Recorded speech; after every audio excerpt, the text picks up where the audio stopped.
It's aviation's final frontier. Cowboy pilots who deliver small, used aircraft. Ooh, man, that is weird. Across distances they were never meant to fly. This is the most extreme type of flying you can do. Oh, there we go. Let's pop on. This is the long one. If we have a problem, we're going down in the Amazon. Equipment breakdowns are the rule. We got an old junker airplane. Well, we got a major trim problem. Any flight can be a suicide mission. Every plane I fly in, I expect is trying to kill me. But as long as there's money and fuel to burn, they'll live to fly another day. Back on the ground, safe and sound.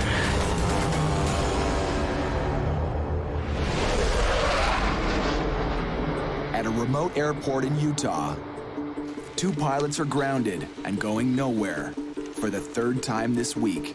Well, I'm pissed, man. I'm getting so bored. Somebody tell me what the heck. Every flight, we've got a problem. They just had to cancel another test flight of this Piper Cheyenne. One of its propellers was spinning backwards. That helps slow the plane down on landing. Well, obviously, we don't want something slowing the plane down when we're in flight. No amount of training can save the day on certain failures. And we have an unsafe propeller condition, period. It's a no-fly item. Pete ZACCAGNINO knows what he's talking about. Gloves, helmet, oxygen. He's a test pilot who races high-performance jets for fun. If he thinks it's unsafe to fly this old plane to the Philippines, then he and co-pilot Brad White have a big problem. I can't even spit it out because I'm like, whatever. Yeah, this is when we start laughing. We went through anger, frustration, Yeah. It's like the pissed off, and then you resolve yourself resolve yourself to humor. We're totally dead. It's no laughing matter for their boss. Corey Benson's arrived to check out the problem plane for himself. Hey, Brad, did you turn on these? Oh, yeah. He's already losing money on this contract, and now he has to persuade the new owner in the Philippines to pay for all the repairs.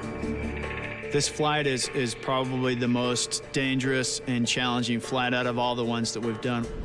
This plane continues to give us new obstacles. I mean, everything is breaking on this plane. The 32-year-old Cheyenne is what pilots call a hangar queen, a plane with low flight time, creaky parts, and leaky seals. 3 failed test flights have proved what a lemon she really is. First, Brad couldn't get her nose up on takeoff. That could be a showstopper. Then she started leaking fuel. And it's coming into these drain holes in the bottom of the fuselage. Huge fire hazard. Then she just plain froze up. We got ice all over this windscreen and it sucks. I can't see anything. Nothing. I have zero confidence in this aircraft right now. Yeah. I will not fly this at night. I will not fly this in the weather. I will not fly this into ice right now, period. I'm pretty much on board with that. But icy weather's exactly what they're heading for. They fly north from Heber City to Alaska, then a frigid crossing to northern Russia, before they cut south to the Philippines. The mechanic tackles the latest problem, the mystery of the reversing propeller. Turns out the part that stops the propeller from spinning backwards is way past its best before date. This brush runs inside that channel right there. Yeah. The brush that's installed in here, which is part of activating the beta system, is actually worn to 25 thousandths. And the maximum limit is 10 thousandths, so it's over twice the wear limit. Because if you would have been flying and it went off, by the time you would have landed, It would have shoot up we that would have had brass. to pull off the entire propeller. We stopped and we saved this just in time. And it makes you wonder what else hasn't been checked on this thing.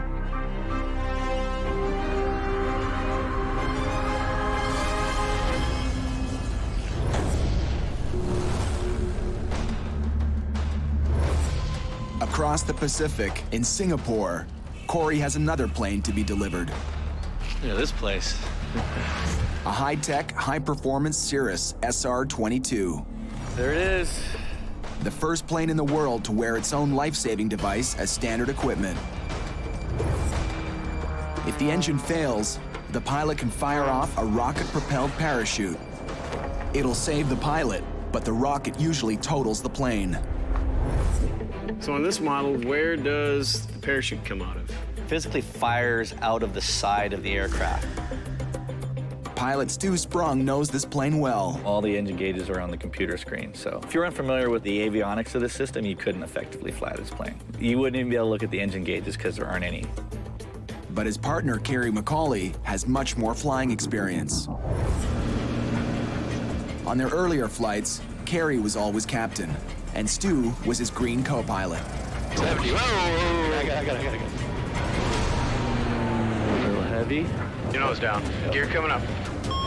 Nose down, nose down, nose down. The question is, who'll be captain on this trip? Well, I just assumed I'd be captain again.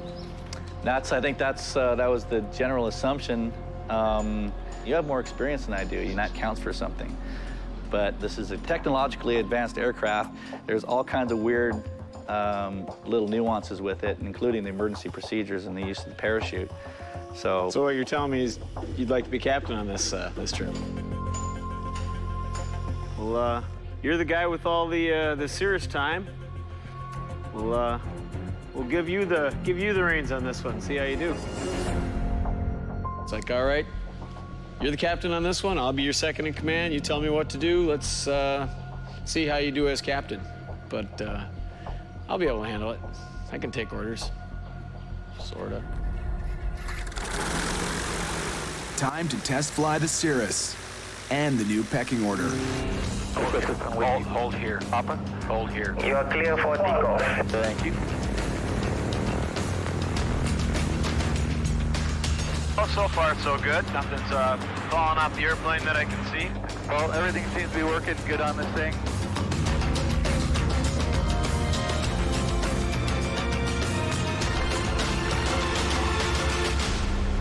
After 45 minutes of flying, air traffic control gets in touch. Papa Golf Tower. Doing the 160 Yankee ILS. Is that not what we're supposed to be doing? Turns around, cancel the approach. They're only allowed to fly for 1 hour. Then the military takes over the airspace. Turns around, cancel the approach. We got Hold on 1 second. Let me. Oh, dude, around. Hold on 1 second. Let me just answer. We're 10 miles from BJR. Dude. Turn us around. If we don't get back in 20 minutes. We're gonna get back. Trust me. We're there. All right. And tower from 158 Papa Golf. If we don't get back on the ground in 20 minutes, that means we'll have to land someplace else and incur thousands of dollars in landing fees. Right now at this speed, we've got 8 minutes to spare. Metal to the metal it is. And we're down to 6 minutes. It's gonna be close. Hope these guys don't screw around.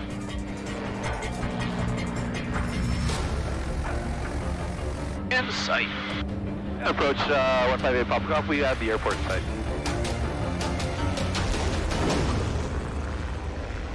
Four minutes to spare. Looks like it's going to be tough for Kerry to give up control. And this will be one very long mission. From Singapore, the Cirrus will go literally halfway around the world to its destination in Ohio. 20,000 kilometers and 15 time zones. This is an epic journey. So which makes me just a little bit leery about letting Stu be captain. You know, I'm hoping he's gonna make all the right choices. Hey, Corey, it's Kerry. Kerry, what's going on? We got the Cirrus all checked out. We'll be on our way tomorrow. I think that's great. You know, just work together and have a safe trip. Sounds good. I hope being captain doesn't go to his head, but I think he'll do all right. Just keep your hands off the controls when he's landing. I'll try my damnedest.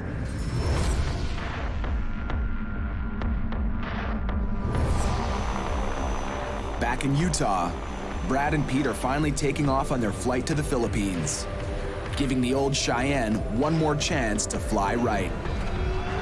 Hey, we're on our way and things are going well. We are moving. That's beautiful. I have a positive feeling. Stay to the right half of the canyons. Right. Standard mountain pass clearance issues.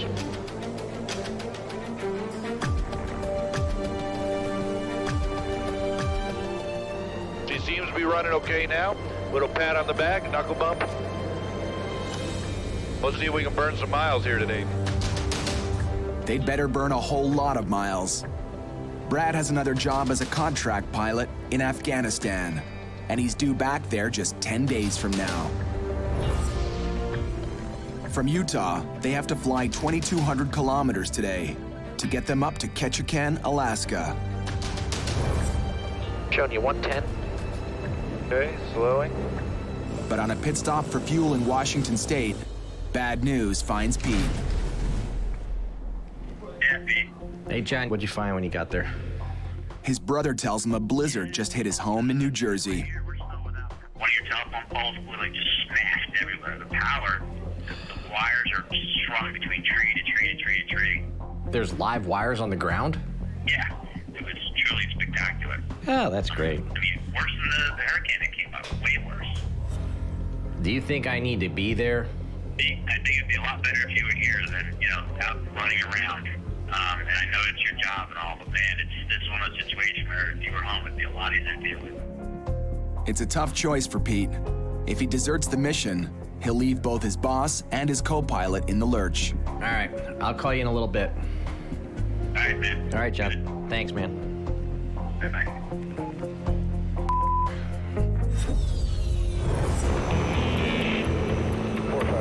Rotate. Positive. Gear selected up. Roger. The next day, Pete and Brad are leaving Washington State and heading due north to Ketchikan, Alaska. What are we about? 320, 330? 307. Thanks. But Pete's distracted. He's decided to keep moving in spite of his wrecked property back home. And that means his brother has to deal with the damage. He called it Tree Armageddon. I said, that's terrific. Are you serious? Yeah, it's a nice property. It was, at least. He says, my property looks like a battle zone. Nice. So he's trying to manage it. If I have to, I'll go home from Anchorage.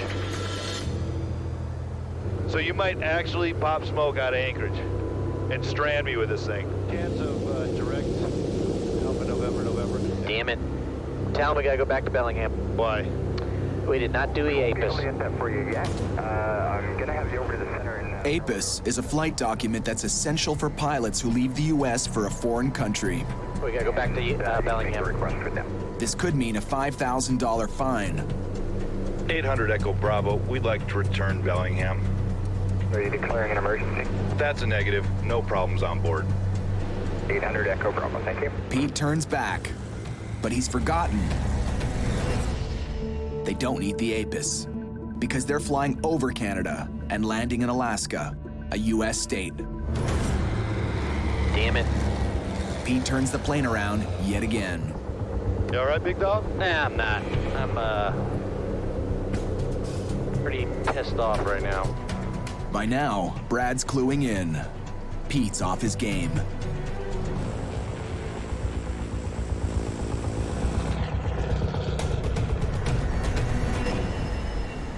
Pete's not the only one with thoughts elsewhere. The hangar queen is keeping Brad from the real queen in his life. His girlfriend Monica in Colombia, where he lives now. ¿Cómo estás, baby? Bien, mi amor, ¿y tú? Muy bien, pero tengo noticias es posible malas. ¿Qué pasó? Hay muchos problemas con el avión. Estamos como 4 o 5 días tardando. No sé. Yo no puedo estar más tiempo sin ti. I miss you. Ok, baby, yo a ti te amo y hablamos mañana, ok? Okay. Bye bye. I'm just talking to my girl back home in Colombia, and we're I'm kind of breaking the bad news to her that the plane's busted and we're totally behind schedule, and I have my own personal deadline. Brad's return to Afghanistan is coming up fast. I gave her a kiss on the cheek and was like, I'll see you in 10 days. And now it's starting to look like 3 months. So I'm getting pretty nervous about it. 12,000 kilometers away, Stu has piloted the Cirrus like a pro so far. Put the heading on it. The heading is 348. He and Kerry left Singapore this morning, and now they're about to pit stop in Chiang Mai in northern Thailand. Chiang Mai, baby. They're headed for a few hours of R&R. Hello. How are you? Here on the ground, Kerry gets to be captain again. We're gonna go take a tuk-tuk ride, see what we got going on.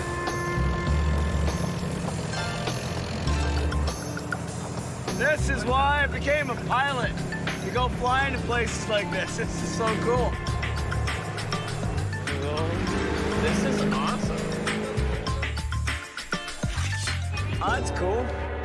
Oh, check this out. Are you kidding me right now? What the hell are you eating? Oh, so this is food. You're eating these critters. No, I'm good. What the? What the? Are you kidding me? No. Nothing tastier than the guts of a giant water bug. $100, Stu. $100. Yeah. I'll pass. A lot of protein. Peanut butter has a lot of protein too. I'm good. I give it a shot. It's really tiny. Go like this, huh? Oh la la! Very good. It's like eating an artichoke. Where's the mayonnaise? Thank you very much. But Boss Corey has a way of interrupting the fun. He calls them from 14 time zones away. Hello, this is Stu. How's the flight going so far? We had an excellent first leg today. Tomorrow we've got a major issue with trying to get the landing permission for your first stop in India. You guys are pretty much stuck to there's nothing we can do. We're staying here for a full day. Oh, man. All right, well, thanks for the call. We appreciate it, and hope to talk to you soon. All right, guys. Have a safe flight. Thanks, Corey. All right, bye-bye. It's not the first time Corey's had trouble dealing with a foreign bureaucracy. And guess who hates to wait? Pretty frustrated right now. I mean, we've got 13,000 miles to cover. I'm ready to go. We finally we're moving, and now we're stopped again, so. 1,300 kilometers south of the Arctic Circle, it's been raining all night. Pete and Brad are leaving Ketchikan, Alaska, and heading further north to Anchorage. It's gonna be more bumpy. We're gonna be getting thrashed. Yeah, it's gonna be bumpy. If it gets crazy, certainly help me out. Airspeed's at 90. There's 100. Positive rate. Gear up.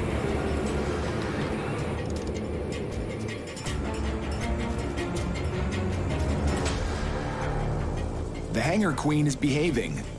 For 300 kilometers, all's well. Or so they think. I'm gonna start down. Do it, man. Let's get out of this junk. We've been in the clag all day. And you're climbing. I know. I don't get it. Brad tries to drop down, but the plane drives up. The autopilot's off, and the yaw damper's off. Yeah, I just kicked it off. Roll your trim for me, will you? Trim locks in a set of small flaps on the tail that make the plane climb or descend. Nothing. How about the other way? Trying both ways. Nothing. I got nothing, too. Duck? Feels it. I wonder if it's iced up. That's what I'm wondering, too. If the trim is frozen, dropping altitude for a landing is going to be a real fight.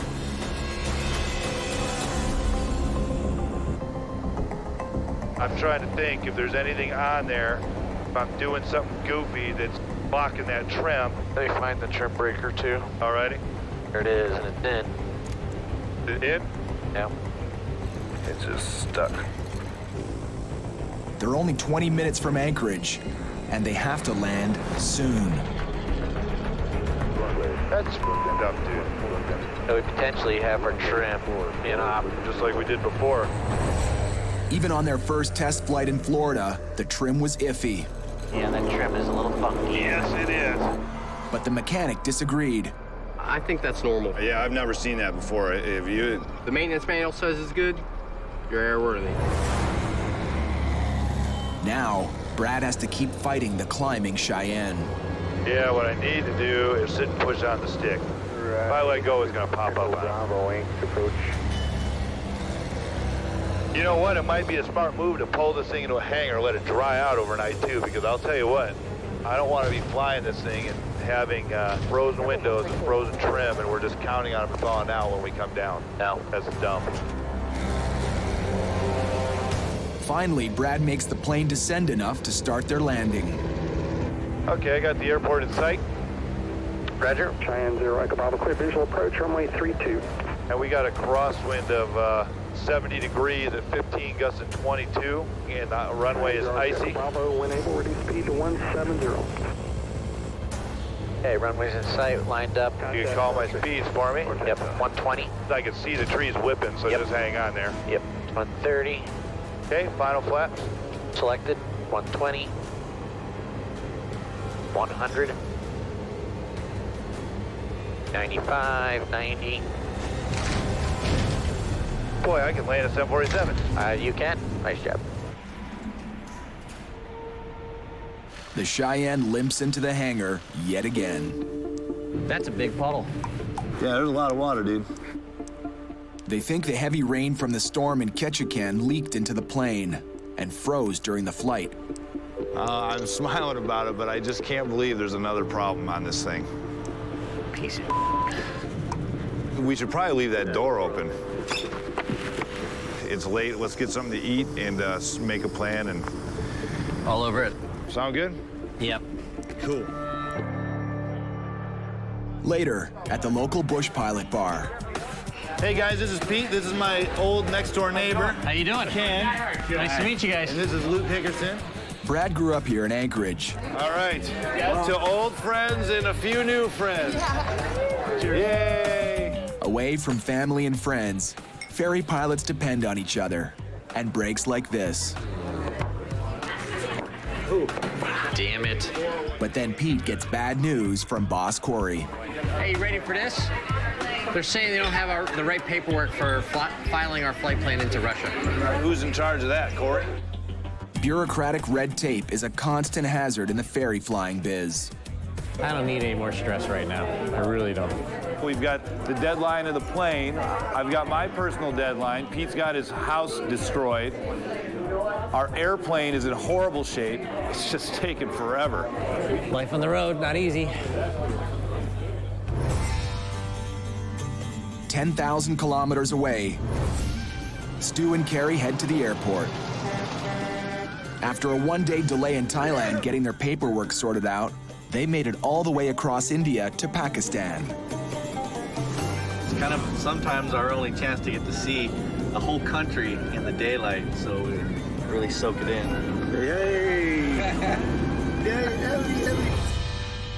Today, they plan to fly across the Gulf of Oman to Al Fujairah in the United Arab Emirates. It's going to be kind of a risky flight because it's almost 700 miles and almost entirely over water. We have to steer clear of Iran's airspace, so even if something was to go wrong and over the water, we would really have to make a decision whether it was better to ditch in the water or go land in Iran. Heading is 216. Goodbye, Karachi and Pakistan. Stu is still captain of the high-tech Cirrus. Karachi approach, November 158, Papa Golf with you, 7,000 feet. 700. 700, climbing. But he's lost his edge this morning. Seems Karachi has made a gut-wrenching impression on Stu. What did you eat last night that's killing you? Oh no, we tried some local Pakistan cuisine. That was really good, but it was definitely off the grid for me. Kind of paid for it all night and was hoping to get it kind of out of my system before we started flying, but right as we were getting ready to take off, I was like, oh my God, I need to get in that plane and get in the air because if I don't, I ain't gonna make it. Over the Gulf of Oman, Stu has nowhere to go and nowhere to land because now they're in the real danger zone. Iran's airspace is about 5 miles that way. Those guys aren't too friendly. Oh, tell you what though, the way I feel right now, out of the closest bathroom, I'll take it.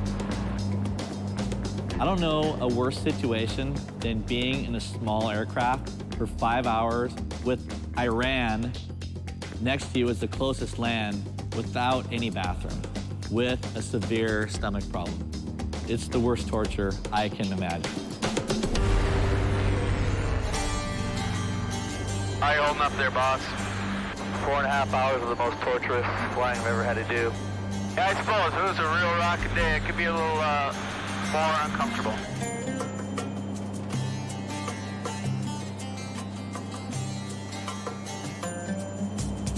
You're gonna have buns of steel by the end here.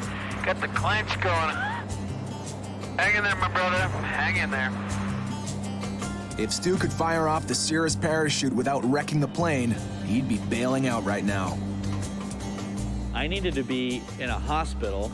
I was having the most severe stomach sickness that I've ever had in my whole life.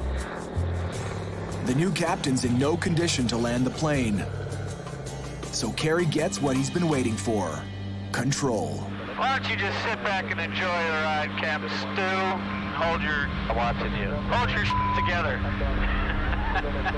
Stay really still.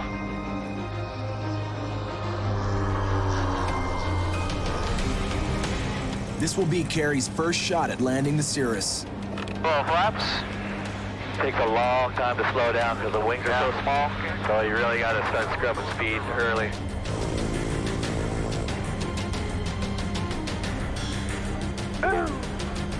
He comes in way too fast. Stu reaches for the throttle. I got it.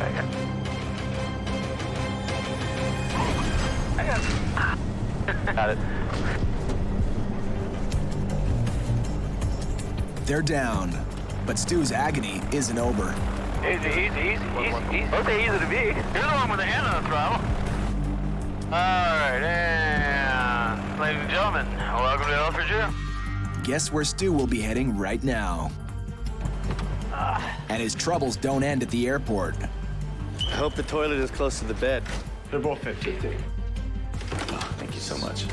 At the hotel, Stu finally crashes. Pakistan's revenge. Stay in touch. I'll give you a call later. And if you're not up to flying tomorrow, no big deal. We can chill here for a day or two, whatever it takes. Kerry may end up in the captain's seat on this trip, after all. All right. Well, get some rest. I'll talk to you later. If he gets sick enough that he needs to go to the hospital, it's possible that I'll have to continue the flight on my own. I mean, the plane can't wait forever. You know, this is a money-making operation for everybody involved. If he's down for the count, I'm gonna have to take it myself. I'm hurting. 10,000 kilometers northeast. The hangar queen, Cheyenne, has dried out overnight. Good thing, too, because she has to keep moving toward her final destination in the Philippines. But Brad's heart is no longer in this trip. Estamos acá en Alaska y ya salimos el norte de Alaska, pero estamos saliendo ya mismo. Te voy a extrañar muchísimo. Ah, yo a ti, baby. He wants to get home to see his girlfriend, Monica. But it's only 6 days now before he has to go back to Afghanistan. Vale, un beso. Bye-bye. I can't let my wanting to go home to her push me to make a bad decision like, oh yeah, you know, if we get that much further, that gets me that much closer to home. I can't let that affect me. I gotta be smart. He's not the only one with thoughts elsewhere. Pete's still worrying about the fallen trees and hydro wires all over his property back home. I gotta say, I don't like it when the Pete's not on his A game. Yeah, who does, right? I don't. It happens.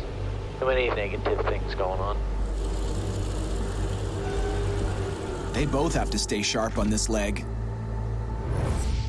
It'll take them to Nome, Alaska, over some of the most rugged, isolated country on the continent.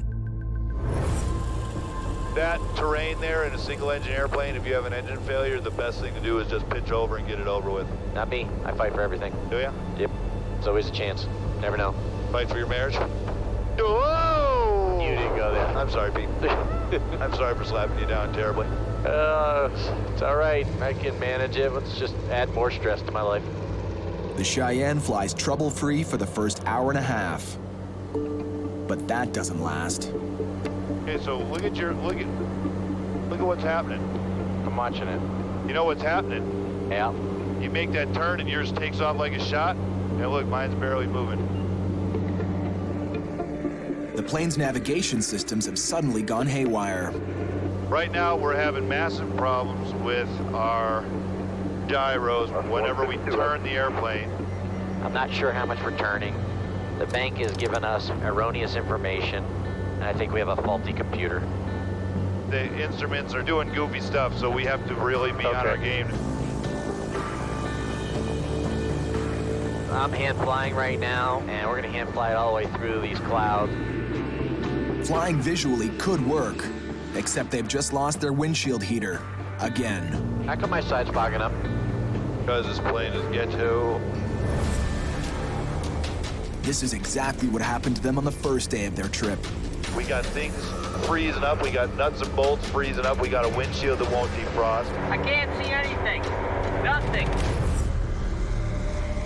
Now, they're almost ready to land. They can't navigate by instrument, and they've almost lost visibility.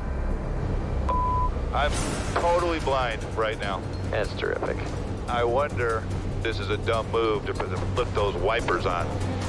Dumb. Pete has nothing but an iced-up view of what's ahead. You gonna be able to see anything, dude? Only his instinct and experience will get them out of this one. And full flaps, please. Speed checks selected. Moving. Thank you. Final checks complete. No landing clearance required. Roger. Give me a 500 per call, the minimums. Roger.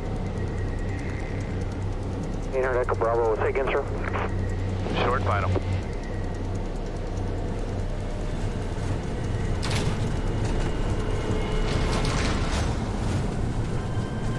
They've made it, but their faith in the old plane has hit a new low.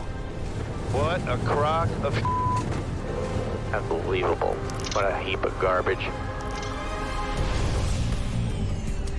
I can't believe this, dude. More and more problems. It was lovely to be on the approach, and I couldn't see out my windscreen. Pete and Brad have a broken windshield heater and a long list of instrument problems that need to be fixed fast. In that scenario, that's how people die, is that scenario right there. Yep. If you passed out, I would have been unable to land. Yeah, that's just stupid. But at least we're broke here in the U.S. That would be insanity if we broke down in Russia. They need a mechanic who understands the plane's 32-year-old systems. But they're most likely out of luck here in Nome. We need to start briefing up Corey. Seriously? This has to be fixed. Corey. What's going on, boss? Didn't know any avionics guys, Tom? Yeah, I don't just need avionics. We hopefully can find someone that knows this system. So we might have to pull somebody out of retirement or the nursing home that's old enough to have worked on this. But, I don't know what else to do other than head back to Anchorage for proper repairs and hopefully find somebody there. All right. Well, do what you need to do. Good luck, guys. Okay, thanks. It's really gonna extend this trip. They backtrack to Anchorage in search of a mechanic. Flying the Cheyenne is risky, but better over Alaska than the middle of the ocean. This appointment's one way to look at it. I look at it as a complete waste of time. We're going back to Anchorage. We're going backwards. We're going back. Back.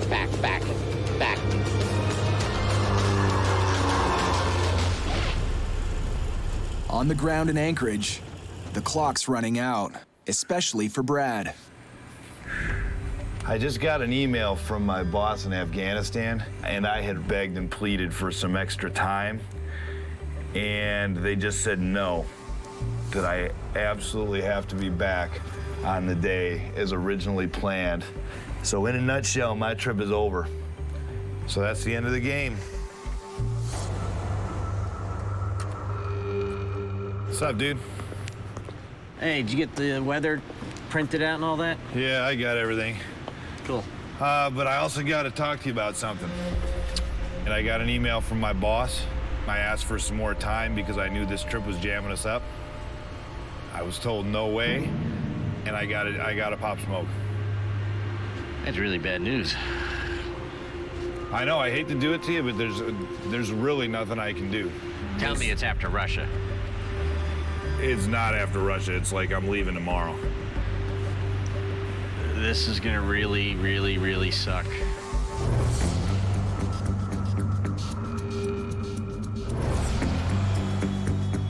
During yesterday's flight, a stomach bug hit Stu with a vengeance.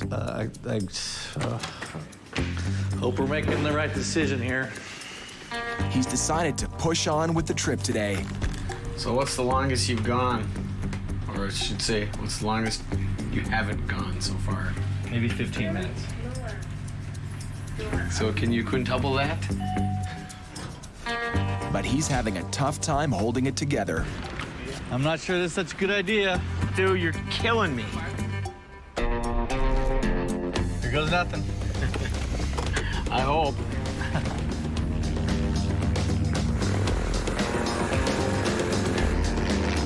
Wow, look at that place. Jeez. Whole different terrain, civilization, layout. Yeah, no doubt. So did you take any unusual precautions? I have full confidence I can get to Kuwait. Buns of steel. Stu's feeling better today. Ready for the 13,000 kilometers they still have to fly to get them to Ohio. He's the man with the expertise on the high-tech Cirrus. And Kerry can't resist teasing him about it. You're not hand flying this? Of course I'm always hand flying. I didn't see my hands on it. You autopilot boys. You don't get a good climb with autopilot. You gotta be smooth, man. You're fighting it. Oh, I'm correcting it. Oh, whatever.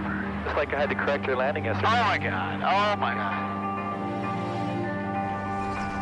They sail over the desert kingdoms like tourists. Wow, there it is. What is it, the world's tallest building? Oh, right there. Check that out. Unbelievable. But when they reach Kuwait, it's back to business. They buckle down for a 1,200-kilometer night flight across the desert to Jordan. Deserts usually promise clear skies, but not tonight. Here we are in the middle of the desert. What do we get? Freaking thunderstorm! This is the worst rain and weather we've had yet. I don't mind rain. I don't mind rain much at all. But lightning's bad. A direct lightning hit could fry the computer systems in the Cirrus, or even worse. Man, only we can find thunderstorms in the desert.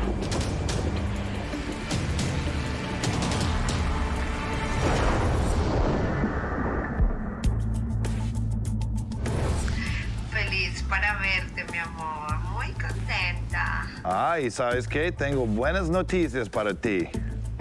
¿Sí? Estoy saliendo a Alaska hoy y llego a Colombia mañana. No. Qué rico. Sí. I love you, and I'll see you tomorrow, okay? You'll come to the airport? Okay. Bye-bye. Brad is heading home to Colombia, leaving Pete to deal with the delivery of the Cheyenne. I feel bad for bailing on Pete, and I'm not even going to really have any time to see her. I got to leave right away for Afghanistan, but that's the life of a pilot. Brad's managed to change the life of another pilot as well. Into the breach comes Randy McGeehee. He had to hop on a plane last night and fly 3,600 kilometers north to take Brad's place. Yesterday I was in sunny California, actually at the beach with my kids, and now here I am in looks like about 1.5 feet of snow, about ready to cross into Russia at the worst time of year to fly over there. Hey fellas, nice to meet you. Good to meet you, Randy. Good to know Heard good things about you. Yeah, thanks. I'm looking forward to flying with you. Who do I have to thank for this lovely little vacation I get to go on here? Simple piece of machinery called the Cheyenne 2. She's been a handful, lots of problems. You know when you go to the avionics shop and you see all these old radios and stuff, you think about the old days of flying? That's what that dash reminds me of. What a piece of crap, huh? Yeah, you got to be on your toes. But the Hanger Queen isn't Brad's problem anymore. He's heading home to his girlfriend. They're stuck with the lemon Cheyenne. See you on the flip side. See you, bro. See you, man. Safe trip. Catch you guys later.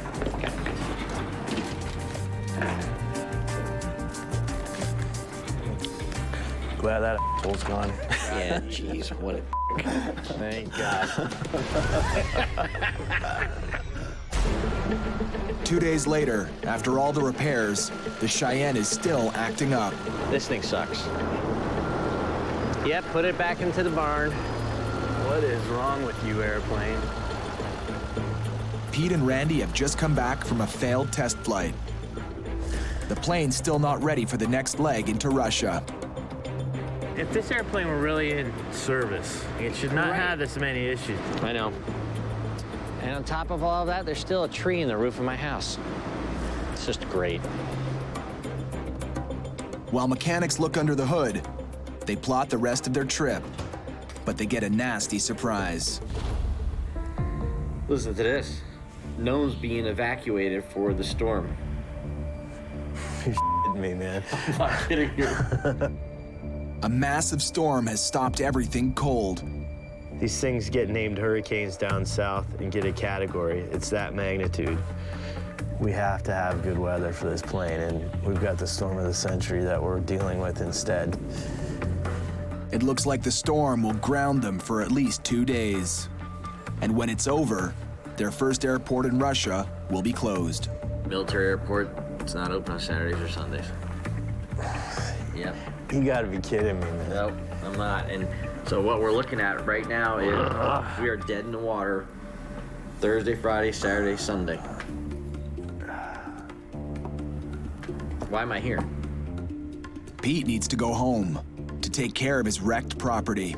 I gotta really think about getting on an airline and going south. Or it's not like we can do anything anyways, you know?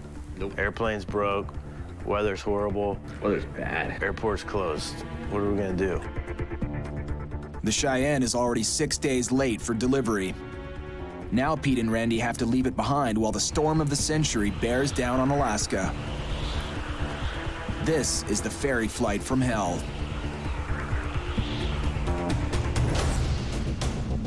"10,000 kilometers from Anchorage. Yeah, me no likey the lightning. Me and lightning, we got a history. Kerry and Stu are crossing the Arabian desert from Kuwait to Amman in a lightning storm. So I got hit by lightning once, and I was reading my book, listening to my Walkman, having a good thing, and boom! I just, holy It hit the prop, and it was really loud. There's a big Christmas tree wreath of fire around the prop thing. You know, and I'm sitting there, I'm a flying gas tank. I'm like, okay, why am I not dead? And like, everything's still working, and the radios are still on, and holy a lot more popping up here.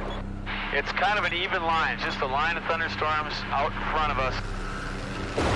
Stu tries to find an escape route away from the lightning. Oh, did you just go left?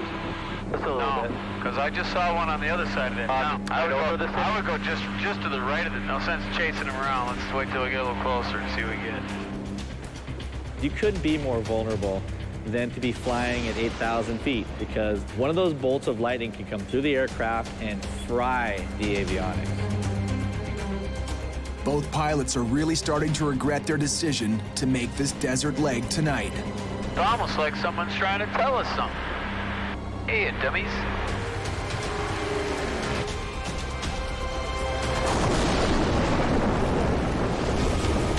Next time on Dangerous Flights. Just too cold. I mean, we're minus 45 degrees at altitude here.